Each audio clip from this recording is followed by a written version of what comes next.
নিষিদ্ধ হলেন আর্জেন্টিনার বিশ্বকাপ জয়ী তারকা ফুটবলার গোলরক্ষক মার্টিনেজ। মার্টিনেজ ইউরোপা কনফারেন্স লিগের কোয়ার্টার ফাইনালে নীলের বিপক্ষে 2 লেগ মিলিয়ে 3টি হলুদ কার্ড দেখায় এই শাস্তিটি তাকে দিয়েছে ইউয়েফা।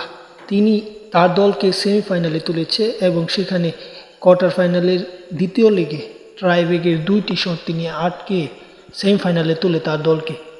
কিন্তু সেমিফাইনালের প্রথম লিগে তিনি খেলতে পারবেন না, 2টি হলুদ কার্ড আগের 2 লেগ মিলে পাওয়ায় এই লিগের সেমিফাইনালের প্রথম লিগে তিনি মাঠে থাকতে পারবেন না, কারণ এক ম্যাচের জন্য নিষিদ্ধ হলেন তিনি। সব কিছু মিলিয়ে দর্শক কিংবা শ্রোতারা যারা তার খেলা দেখে সবাই তার জন্য এই ম্যাচটিতে পাগল থাকলেও এই ম্যাচটিতে তিনি খেলতে পারবেন না, কারণ এই ম্যাচটি তিনি এক ম্যাচের জন্য নিষিদ্ধ।